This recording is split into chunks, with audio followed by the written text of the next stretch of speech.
मंत्री जनता के बीच में आके देखें कि जनता कितना आनंद देती है। जूता उठा लेगी जनता का बुरा हाल है कि इस कहानी सुनने से कितने लोग गुस्से में है पता नहीं है। कहानी कौन सुने और कौन सुनाए। कुछ सुनाने का मन होता है, कहानी अच्छे माहौल में सुनाई जाती है। प्रधानमंत्री जी का अच्छा माहौल है, राजपाट है, राजा हैं, उनको अच्छी लग रही होंगी, या उनके जो चेले चपाटे जो सुना रही थी वो खुश होंगी। सही मायने में तो देश की 80% जनता परेशान है। कहानी सुनने नहीं सुनाने की उम्मीद कर रही है कि प्रधानमंत्री जी कहीं मिलें और हम उनको कहानी सुनाएं कि हम कैसे मर रहे हैं। जा सकती है, पर फिर भी ये चुनाव जीतेंगे, इस ईवीएम के माध्यम से चुनाव जीतेंगे। मैं पहले भी कहता रहा हूं, अब भी कह रहा हूं, बिहार में भी चुनाव जीतेंगे, बंगाल में भी सरकार बनाने की कोशिश करेंगे, और मध्य प्रदेश में इनका सुपड़ा साफ है। पर मैं दावे से कह रहा हूं, अभी से कहता हूं कि वहां भी अपनी ईवीएम के घपले से सरकार को बरकरार रखेंगे। इनका धंधा यही है। में हिम्मत नहीं है, उनकी मां ने दूध नहीं पिलाया है जो सरकार की पोल खोल कर रख दे। डरे हुए हैं, या तो मार दिए जाएंगे, या जेल में डाल दिए जाएंगे, या लाइसेंस रद्द कर दिए जाएंगे। और कहने के पर्दे के पीछे सारे चैनल इन्होंने खरीद लिए हैं, तो कौन दिखाएगा। ये देश आत्मनिर्भर कहने की बात है, ये देश खड्डे में चला गया। टेलीविजन में गोदी मीडिया ने कि डर गया है पाकिस्तान, घबरा गया है चाइना, आतंकवादी भाग रहे हैं, मुंह तोड़ जवाब दे दिया। क्या भाषण से जवाब देना है? अगर प्रधानमंत्री के भाषण से ही ये पाकिस्तान, चाइना, नेपाल डर रहा है, तो क्या जरूरत है बॉर्डर पे इतनी फौज भेजने की? क्या जरूरत है हमारे जवानों को शहीद कराने की? भाषण से डरा दो। रात भर का महमा अंधेरा, किसके रुके रुका है सवेरा। जैसे कि आप सभी ने देखा होगा कि सुहलदेव भारतीय समाज पार्टी ने अपना पीछा छुड़ा लिया था, उसके बाद हमने देखा शिवसेना ने पीछा छुड़ाया था, और अब हाल ही में अकाली दल ने भी अपना पीछा छुड़ा लिया है भारतीय जनता पार्टी से। यानी कि भारतीय जनता पार्टी के मुंह पे एक करारा तमाचा लगा है। जितने भी सहयोगी दल हैं वो समझ चुके हैं कि इनकी नीतियां किस लिए बनाई जाती हैं और किसके लिए ये सारी नीतियां हैं वो लाई जाती हैं। शायद तभी इतने सारे जो दल हैं लगातार अपना पीछा छुड़ाते हुए सामने आ रहे हैं। अब अकाली दल ने भी ये अपनी समझ दिखाई है, या फिर उसके पीछे की कोई क्या चाल हो सकती है ये तो हमें नहीं पता, लेकिन इतना जरूर तय है कि भाजपा का शायद पतन तय हो चुका है लगभग, क्योंकि बिहार चुनाव को देखते हुए भी जनता के अंदर काफी आक्रोश है, और दूसरे साइड किसानों को देखते हुए जो अकाली दल ने अपना एक बड़ा निर्णय लिया है, अपना पीछा जो छुड़ाया है भारतीय जनता पार्टी से, वो एक सोचने लायक है। तो इन सब तमाम मुद्दों को देखते हुए आज हमारे साथ मौजूद है पंडित जगदीश शर्मा जी। इनसे जानने की कोशिश करेंगे कि आखिर इसके पीछे की वजह क्या है। देखिए, जो दल है भारतीय जनता पार्टी के, वो कहने के दलदल बन गए हैं, और दलदल से तो हर आदमी पीछा छुड़ाता है। चाहते हैं कि दलदल से जल्दी निकले, एक एक करके निकल भी रहे हैं, क्योंकि वो भी कहीं ना कहीं परेशान है। कोई काम नहीं हो रहे हैं सिवाय भाषणबाजी के, बातों के, झूठे सपनों के, इसके अलावा कोई काम नहीं हो रहे हैं। उन दलों को भी अपनी जनता को जवाब देना पड़ेगा। अब जैसे पंजाब के जो कृषि मंत्री थे वो चली गई हैं, तो इस तरह के समय जैसे जैसे बीतेगा वैसे वैसे सब चले जाएंगे। बातों से पेट नहीं भरता। आज प्रधानमंत्री जी ने मन की बात में मैंने सुना कह रहे थे कि कहानियाँ सुनाओ, खजाने भरो। कौन सी कहानी सुनाकर खजाने बने? पेट खाली हो तो कौन सी कैसी कहानी? व्यापार ना हो तो कैसी कहानी? आदमी भूखा मरा हो तो कैसी कहानी? तो कहने मतलब है कहीं ना कहीं लोग परेशान हैं, और प्रधानमंत्री जी भारत की जनता के साथ खिलवाड़ कर रहे हैं। उनको आज मन की बात में कहना चाहिए था कि आत्मनिर्भर कैसे बना जाएगा, व्यापार कैसे बढ़ेगा, और क्या नाम है, मजदूर कैसे रोजगार पाएगा, नौजवान को कैसे नौकरी मिलेगी, और जो गिरती हुई जीडीपी कैसे उठेगी। इन पर तो चर्चा ही नहीं करते हैं। गुमराह करते हैं, कहानी सुनाते हैं, ड्रामे करते हैं, ढोंग करते हैं। कह रहे हैं किसानों को लेकर के कह रहे हैं कि किसानों से हमें सीख लेना चाहिए कि कोरोना जैसे महामारी के बीच में भी उन्होंने आत्मनिर्भरता दिखाई है, और उससे काफ़ी हमारी नींव मजबूत है। हमारा किसान तो जमीन से जुड़ा मजबूत किसान है। अगर किसान को मार रही है तो सरकार मार रही है, किसान को मजबूर कर देगी। आज प्रधानमंत्री को कहना चाहिए था मन की बात में कि किसान को अडानी तंग नहीं करेगा, किसान को रिलायंस तंग नहीं करेगा, किसान को टाटा तंग नहीं करेगा, किसान की ज़मीन कोई भी बड़ा व्यापारी नहीं लेगा, वो खेती नहीं करेंगे।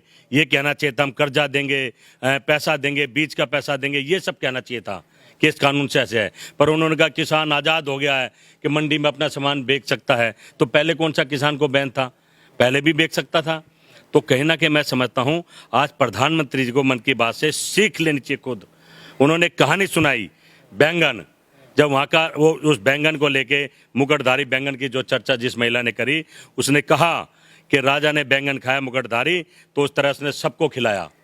अपने राज्य में कह दिया कि हर आदमी बैंगन खाएगा और खुशहाल रहेगा, अच्छी सब्जी खाएगा। पर यहाँ तो उल्टा हो रहा। राजा तो हमारे प्रधानमंत्री भी हैं भारत के, पर ये तो खुद खाने की बात करते हैं। जनता को मारे जा रहे हैं, गिराए जा रहे हैं, हाहाकार मचा हुआ देश में, उसकी तरफ ध्यान नहीं देते हैं। मैं समझता हूँ कि हम इस मन की बात से लोग छिक गए हैं। ये ड्रामा करना बंद करें। ये ड्रामे से कुछ नहीं है। लोग चिढ़ते हैं, प्रधानमंत्री जी से नफरत करते हैं इस मन की बात के थ्रू। टीवी बंद कर देते हैं, टेलीविजन बंद कर देते हैं, देखना ही नहीं चाहते हैं। अब मन की बात बंद करो प्रधानमंत्री जी। अगर बात करनी है तो जनता के दुखों की बात करो, जनता के हृदय की बात करो, जनता की मन की बात करो, जनता जो परेशान है उसको ठीक करने की बात करो। मैं समझता हूँ तभी कुछ बात होगी। नहीं तो भारत अभी में एक चीज़ 2000 सुबह से एक एजेंडा दे दिया है टेलीविजन में, गोदी मीडिया ने, कि डर गया है पाकिस्तान, घबरा गया है चाइना, आतंकवादी भाग रहे हैं। मुंह तोड़ जवाब दे दिया। क्या भाषण से जवाब देना है?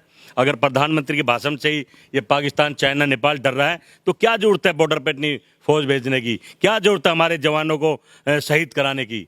भाषण से डरा दो। हमारी सेना जितनी ताकतवर है उसको पूरी छूट और आज़ादी दे देनी चाहिए। कर दो आर पार, तो देखना क्या हाल हो जाएगा चाइना का, पाकिस्तान का और नेपाल का।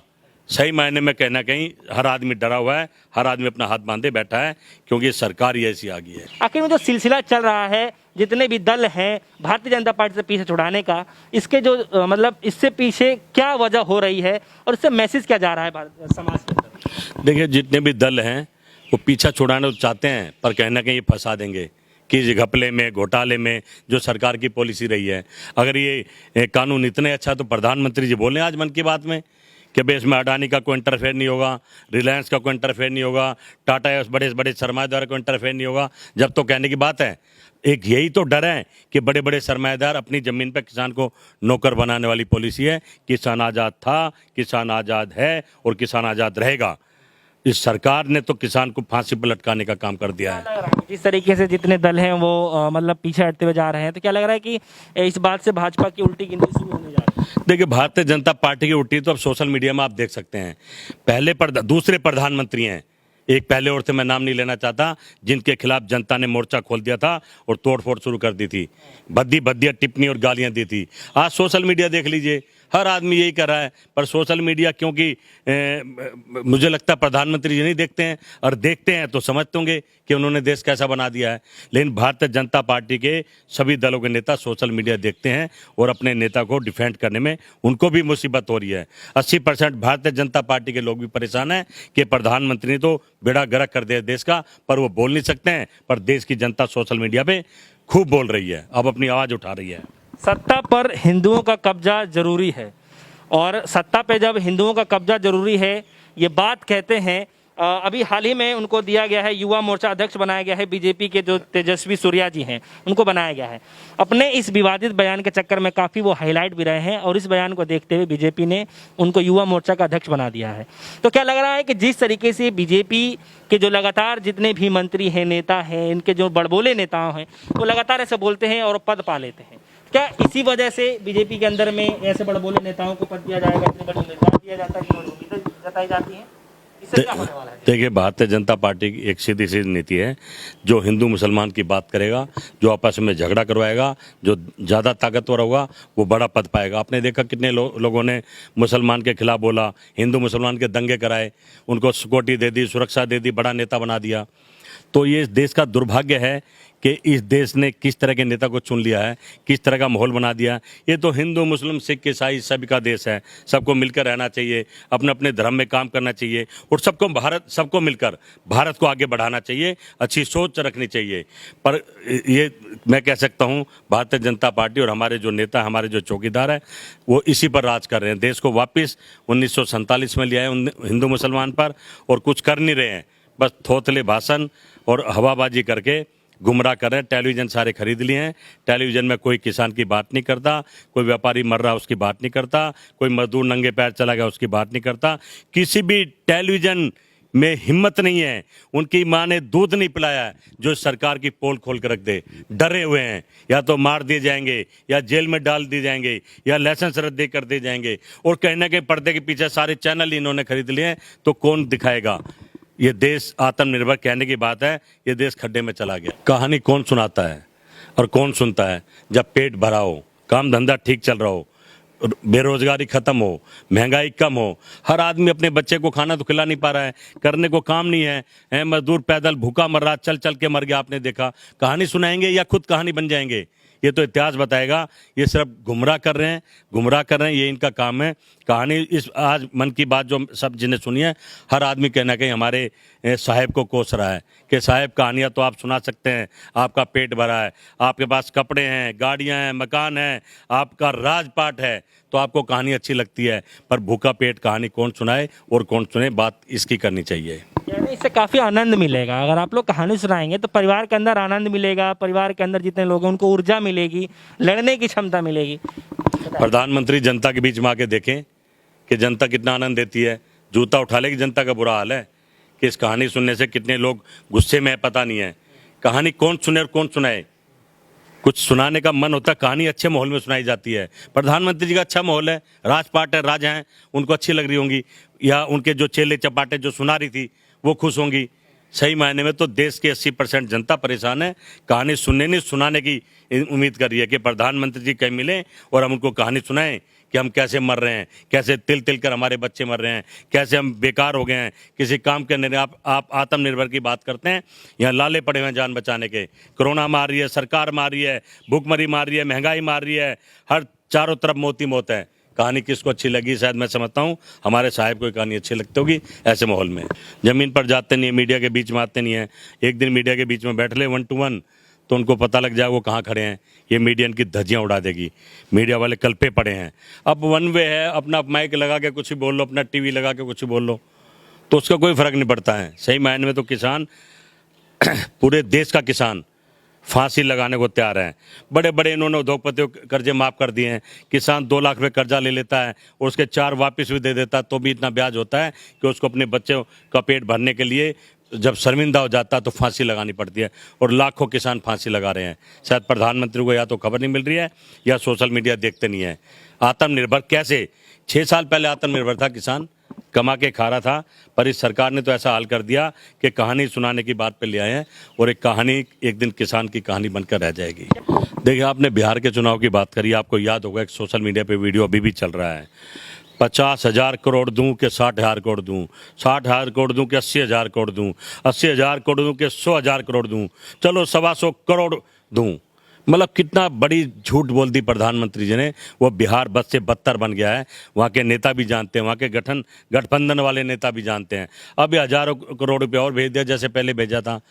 तो इनको तो चुनाव जीतना है झूठ बोल बोल कर, पर देश की जनता मैं नहीं समझता अब इनको वोट देगी। इनसे बुरी तरह पगला गई है। 100 आदमी पकड़ो तो 100 के 100 गंदी गाली देते हैं जो कहीं कहीं नहीं जा सकती है, पर फिर भी ये चुनाव जीतेंगे।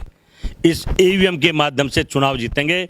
मैं पहले भी कहता रहा हूँ, अब भी कह रहा हूँ, देश में रामराज नहीं है, देश में कोई खुशहाल नहीं है, देश में व्यापार नहीं है, देश में हर आदमी भूखा मर रहा है, करने को काम नहीं है, मजदूर परेशान है, बच्चों को पेट नहीं पाल पा रहे हैं।